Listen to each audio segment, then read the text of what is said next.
Roma Wines presents Suspense.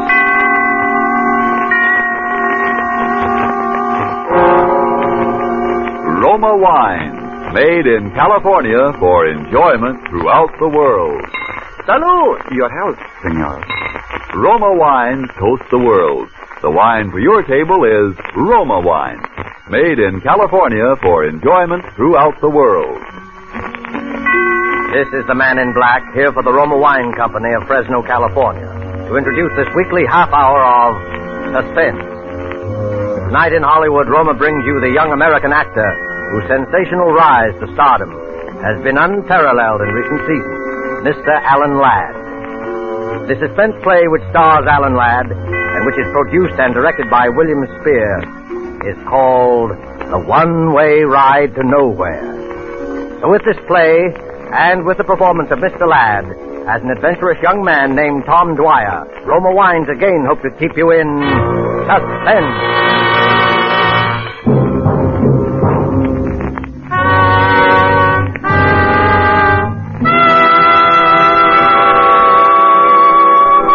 Right this way, ladies and gentlemen, the thrill of a lifetime. It's safe and sensational, and the price is only a dime.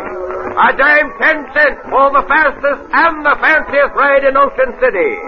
It's not a roller coaster, ladies and gentlemen. It's an experience.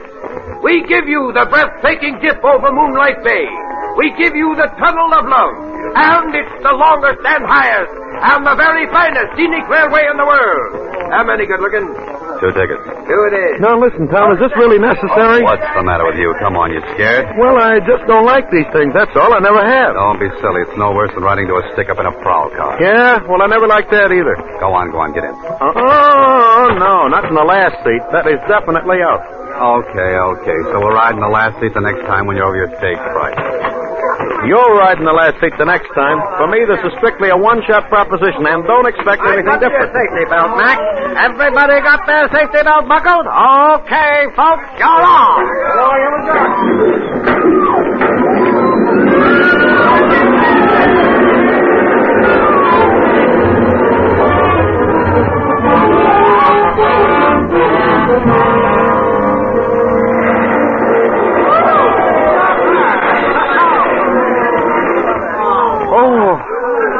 Hey, Tom, are we still alive? Well, can't you tell? All right, folks, who's going to ride again? What do you say, Benny? Want to try it again? Are you crazy? Come on. It'll do you good. Don't tell me. This thing is a menace to health and sanity. What did I tell you? Look, there's a guy passed out back there. Come on, Yeah? snap out of it. Hey, come on, get up, mister. Hey, somebody give me a hand with this guy. Here. Come here, I'll help you. All right, you get his legs. I'll take his head. Oh, I don't know why guys ride this thing if they're going to pull a fade out. Uh-oh. This guy didn't pull any fade out. Yeah, well, he ain't exactly the life of the party. You're right there, pal. He's dead. He's what? He's dead. Holy gee. Hey, well, I better call a boy. All right, folks. You'll just have to step outside the gate, please. Wait a I'm sorry, minute. there's been a little accident here. Everybody out, please. Go on, everybody out. What's the matter, Johnny? Guy passed out. Man there says he's dead. Oh, please. Every season it's something. Please, folks, outside the gate. Yeah, go on. All right, stand back there. Stand back, everybody. What's the matter, Terry? That guy just died on us. Yeah? How come? I don't know. This man here looked him over. How do you know he's dead? You a doctor? No, officer, but it's not too hard to tell. Where is he? Back in the last seat. Come on, keep the mob outside, will you, Terry? Sure. Come on, break it up now, will you? Break it up. This the guy? Yeah. Looks like it must have been heart failure. It doesn't look to me like heart failure. Say, who are you? Dwyer's the name, Tom Dwyer. Yeah? Well, Hey, I never seen this dead guy. He never bought a ticket for me. That's right, he never had a ticket. You mean he rode for free? How could he? He rode for free, all right. say, how come you know so much about this? Me? Oh, I'm just kind of nosy. Hey, you. Yeah? Do you remember seeing this man get on the car? How do I know? They get on, they get off. I just work here. Don't you remember that my friend and I were going to get in that last seat, and then we didn't? Hey, that's right. Hey, who's this? Ben Duffy's a friend of mine. Yeah? Yeah. Now, listen. My friend and I were the last ones to get in that car. We were going to take the last seat, and then we didn't. Then the car pulled out.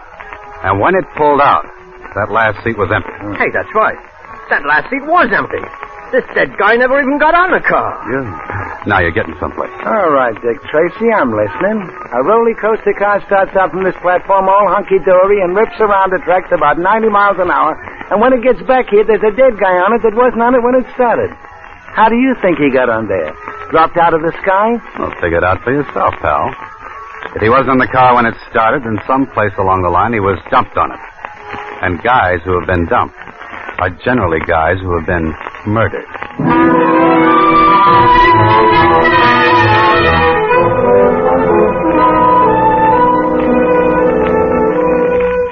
Murder is a rude and terrible customer, always.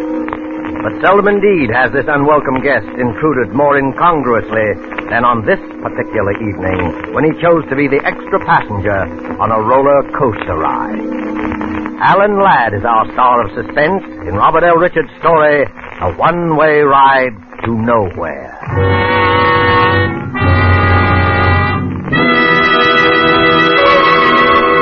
You have heard the prologue for tonight's tale of Suspense.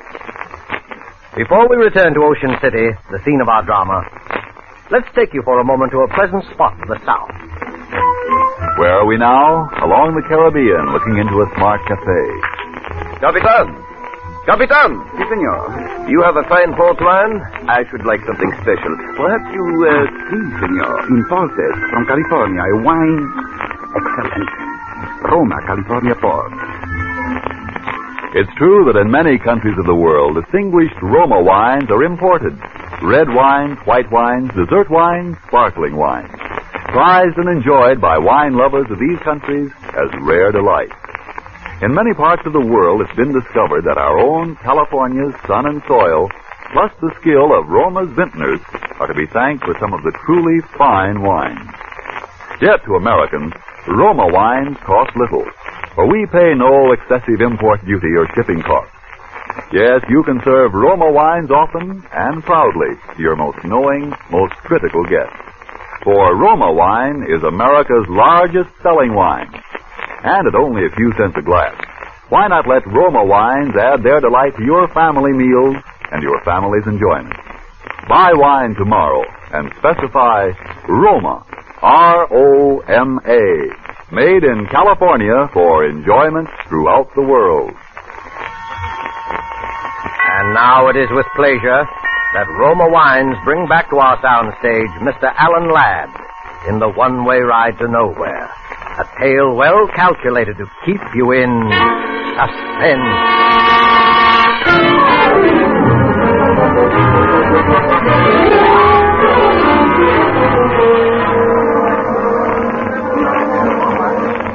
Hey, Tom, where you been? We're all supposed to be waiting in here for the chief of police. Been making a phone call, that's all. Anybody I know? Jefferson Hotel. Do you know him? Huh? Hey, what's this all about? Oh, about $400,000 and a lot of people's lives. Uh-oh. Here comes the chief now. All right, quiet, everybody. Chief Haynes wants to say something to you. A man died under peculiar circumstances on the Ocean City roller coaster tonight. And all of you here were either on the car in which the body was found or in the immediate vicinity, like on the platform.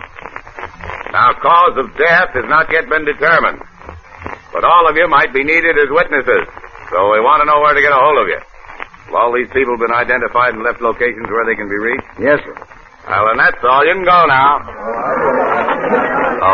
Chief Haynes, Well, I'd like to ask a couple of questions. are these the two fellows you told me about, Johnson? Yes, sir. You're a pretty inquisitive young fellow, aren't you? Well, that's my business. By the way, Chief Haynes, haven't we met somewhere before? Not that I know of. What did you want to ask about? Well, for one thing, you said just now that the cause of death had not yet been determined. That's right. The man was blue in the face and apoplectic, but there were no marks of violence on the body. The coroner's working on it now. Maybe the coroner should look at the man's neck. At what? At his neck. Listen, you're no doctor, and neither am I. The coroner of this city knows his business.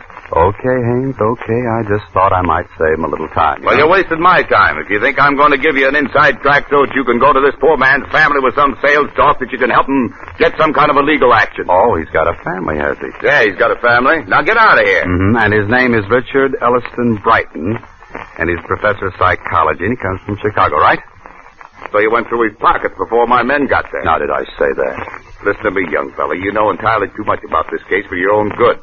You're from Chicago, too, aren't you? That's right. What are you doing here? On a vacation, visiting my friend here.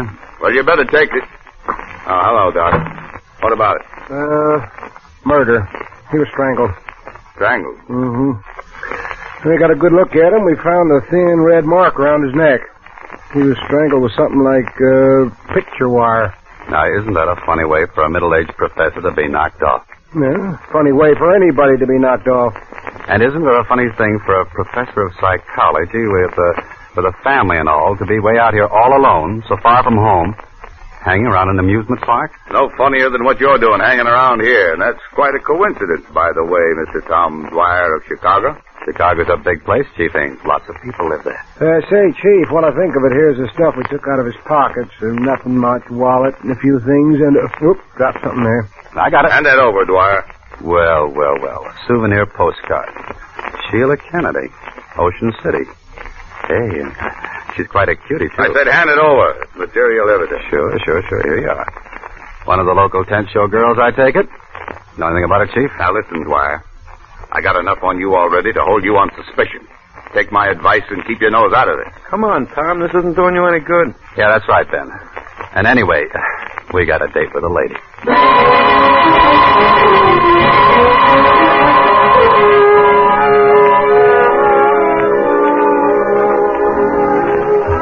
They're lovely. They're luscious. They're delightful on the dairy. The most gorgeous girls. Hey, Bud, can we go in now? Yeah, what did she say? What's that? I said, can we go in now? Oh, yeah. Okay, fellas, down there, the second door. I told her about you, and she says it's okay.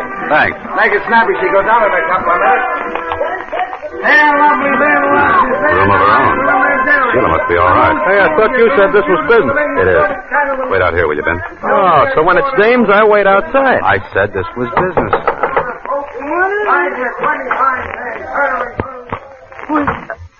I don't know you. Well, maybe we've both been missing something. How did you know I came from Chicago? You'd never have got in if you hadn't pulled that. It was a good guess, wasn't it? Well, I don't know you and I don't want to know you, so beat it. Now, look, Sheila. I didn't come here to cause you any trouble. My name's Tom Dwyer, and Are you going to leave or do I call the bouncer? Sheila, a man was murdered in the amusement park tonight. Murdered? Well, hadn't you heard? Everybody has, but I didn't know it was... He was from Chicago, too. And, Sheila, he had your picture in his pocket. My picture? That's right. So what? There must be 50,000 old goats from one end of this country to the other with my picture in their pockets. They sell them at the show. How do you know how old he was? I don't. I was only... Professor Brighton didn't come around in the last 2 or 3 days to talk to you about anything, did he, Sheila? No. I don't even know what you're talking about. You got no right to question me. You know what I think, Sheila? I don't know, and I don't care. I think you're in a tough spot and that you'd like to be out of it. Only you don't know quite how. Well, what if I am? Well, maybe I can help you. Nobody can help me.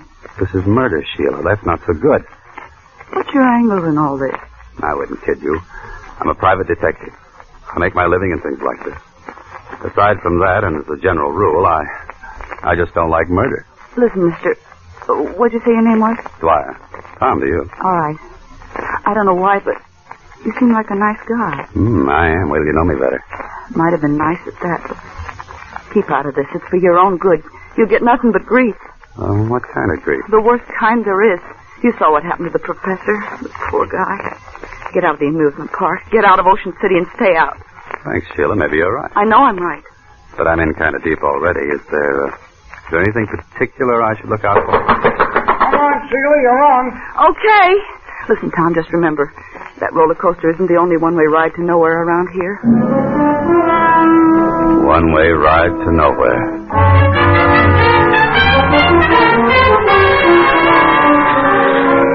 Hey, you're 10 for 25, dear. Now, who's next? 10 for 25. Yeah, what did she mean by that? Was it tip-off, Maybe. They're up, they're all up. Get One-way ride to nowhere, huh?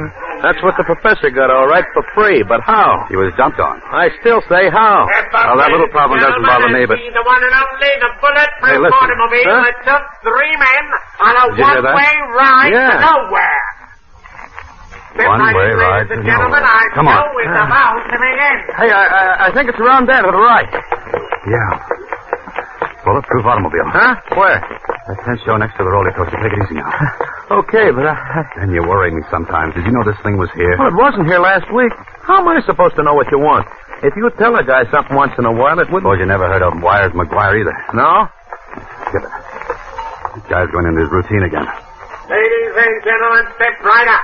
Inside you will see the actual bulletproof automobile in which the famous Jarvis gang sped from the scene of the $400,000 Springfield mail robbery, the most daring hold-up in modern times. Now, this is the very limousine in which they were pursued for 50 miles. 3 of them died. The 4th became a raving maniac on that last fatal one-way ride to nowhere. Step right in, ladies and gentlemen, and then show will come out. Denny, now I know I'm right. Is this what you came down here for? Not exactly, but there's been some funny talk lately about this mail robbery job in some funny places. I still don't get it. There were 4 guys in on that, 3 of them dead and the others in the bug house. That kind of closes the books, don't it? I'll give you a little tip, Denny. They never found the money. Huh? And the insurance company's got a standing offer of a 10% reward. $40,000. Step right over, gents. The original bulletproof automobile. Okay, maybe we'll at that. How much? 2 bits apiece. Yeah. Step right inside, gentlemen. Now the car that you see before you... You don't have much business, do you? Hey, what are you, a couple of public accountants? No offense. It just seems too bad. It's a small exhibit. You're telling me. These hicks down here, they don't appreciate nothing. Must be pretty hard judging what the public will go for. Yeah. I thought this murder automobile would be a sensation, something modern, you know. And my brother found the junkyard in Indiana. Cops must have sold it at auction or something. Look, would you really like to get rid of this heap? Like to? Don't worry, I already have. Yeah? Listen, brother, the minute I found out that I had a turkey, I went out and found me a sucker, but quick. Well, how did you find it? Well, I didn't exactly find him. He come by, you see. He's making some sort of a collection for some cop museum. Capone's bulletproof car, Dillinger's artillery. You know, I got my price, though. Oh, no, isn't that too bad, Denny? Oh, yeah, sure it is.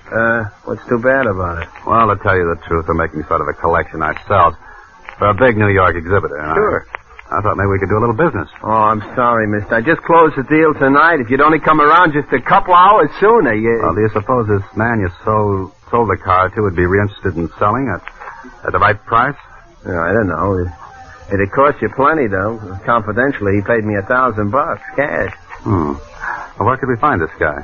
Well, he should be here any minute. He's going to pick up the papers and things. Hey, you want to come out and in back and wait from there? I was just going to knock off anyway. Well, thanks. I know, but You know, I had a hunch maybe I should have held on. How's a guy supposed to know in this crazy business? Here you are. Wow. Quite a cozy little place you got here. That's all right. Sit down. Make yourself at home. Hey, what's that? Huh? Oh, them roller coasters. The tunnel goes right under the floor here. It's enough to drive you nuts. Yeah, I can imagine. That door over there must open up right where the tunnel comes out, huh? I guess it does at that.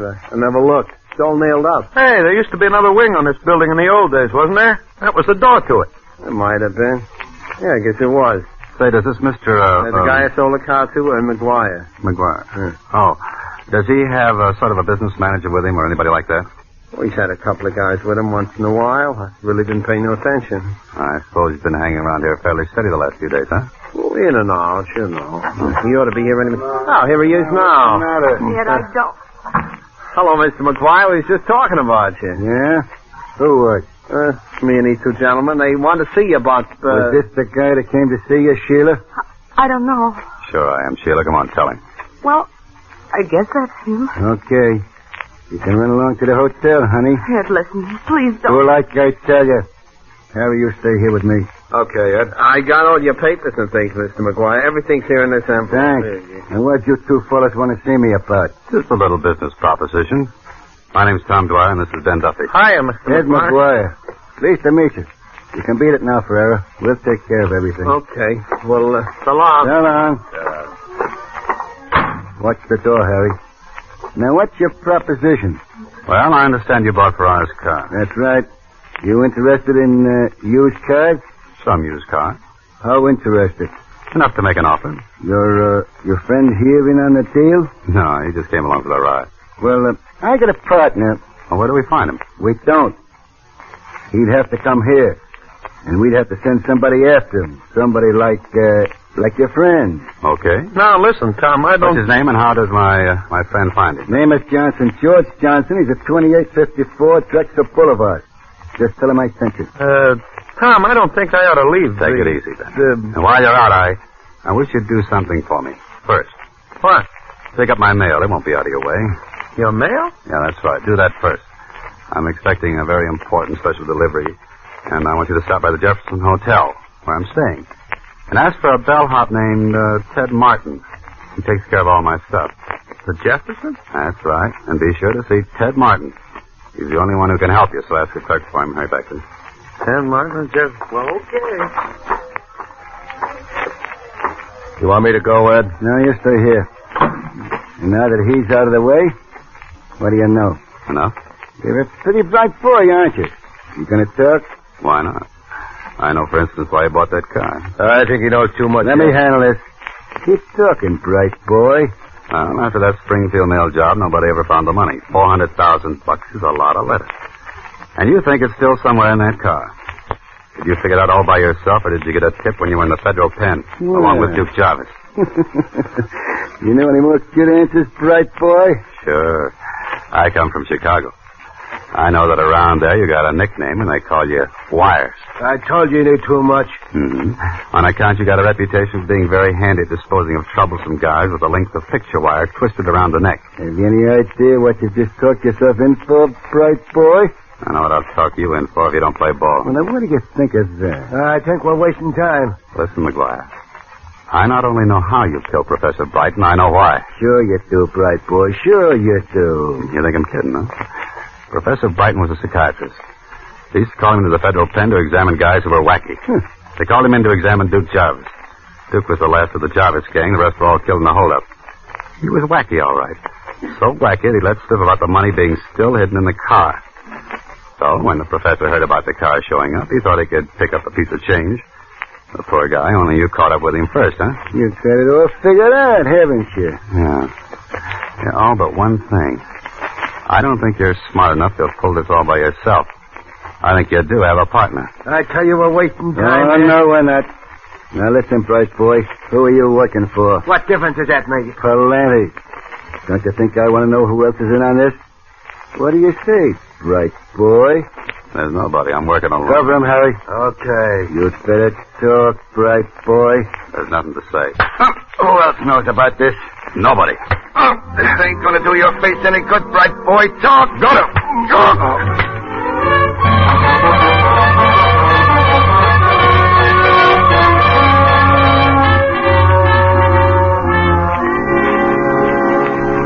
Watch him, Harry. I think he's coming out of it again. Yeah, this ain't getting us no place. Suppose his pal comes back. He'll never come back. By the time he finds out there ain't no such guy as George Johnson. Take a look, Harry. It's me. It's Chief Haynes, Ed.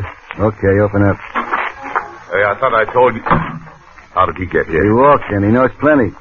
How much? The works. We've been trying to sweat out of him who he's working for. Haynes. I know I've seen you before.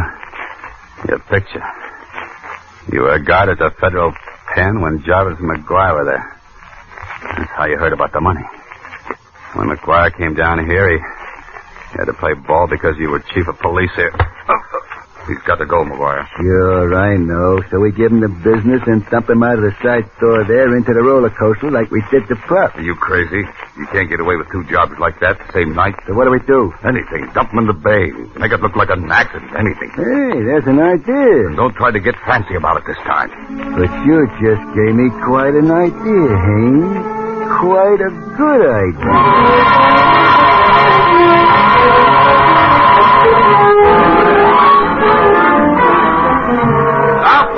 And the fastest roller coaster ride in open. Keep that hat down over his face and hold him up straight. Yeah, I got him. What seat do we want? What's the difference? Car's almost empty anyway. Get him in. Take the middle one. All right. Buckle your safety belt. Keep that belt loose. Okay, everybody, you're off. Here we go.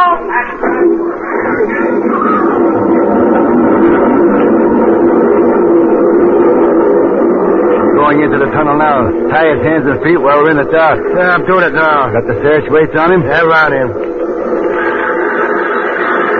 We're out now. Watch him. Hey, what was that? What's the difference? Hang on, and we're starting up.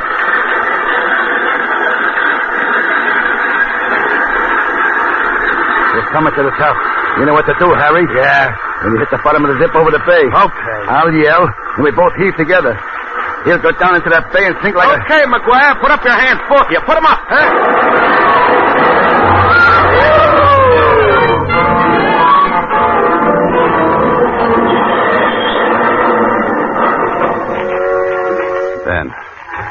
Then you made it. Tommy, you okay? Yeah, sure. What do you think you're doing here? The federal pinch, McGuire. I'm Ted Martin, Department of Justice. Staying at the Jefferson Hotel. Get it, McGuire? Hey, Tom, you ought to get to a dock. No, I gotta get down to the police. Hey, Ted. Ted, listen, never mind about these guys. Get Haynes, chief of police. We got a couple of men down there already, Tom. When you phoned, I figured you might get mixed up with him. We've had our eye on the chief for quite a while. Well, I'll see you later. So long. Thanks, Ted. Hey, you were taking an awful chance, Tom, playing so cagey. Well, I had to be sure first. If that dame hadn't stuck around and tipped us off, we just about made it when the car went through the tunnel. That, Sheila dame, huh? Uh-huh. Say, Ben, I think I got a date with a lady. Oh? So what do I do? Well, I'll tell you. Here's a dime advance out of your $20,000 reward. Go take a ride on the roller coaster.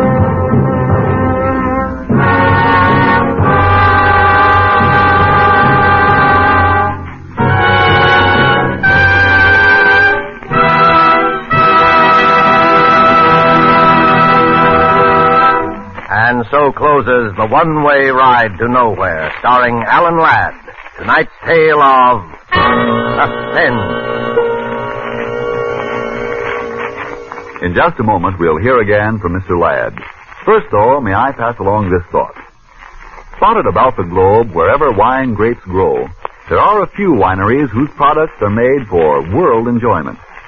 Among such wineries, right here in California, are those of Roma. And we who live in America have the pleasure of enjoying Roma wine at exceptionally low cost. For we buy it free of duty and free of excessive shipping costs. Try, for instance, Roma California Sherry. Here is the queen of appetizer wines. And not only that, a wine so delicious, it is suitable to serve at any time, cool or chilled. But no matter what your preference may be, you will find a Roma wine costing far less than you would expect to pay for such distinguished wine. So, if you have not already tried Roma wines, tomorrow make your first purchase. Select the type of wine you love best. Then you, too, will know why Roma wines have a universal appeal. Why they are America's largest selling wine. But remember, before you buy wine, buy war bonds and stamps. This is Alan Ladd. I can't tell you I enjoyed working on Suspense this evening. And next week, I know you'll want to be listening, as I certainly will, to Lucille Ball and a very exciting story called Dime a Dance. Good night. Thank you, Mr. Ladd. Alan Ladd is currently working in the Paramount picture, And Now Tomorrow. Don't forget, then, next Thursday, same time for Lucille Ball in Suspense. Presented by Roma Wine. R-O-M-A. Made in California for enjoyment throughout the world.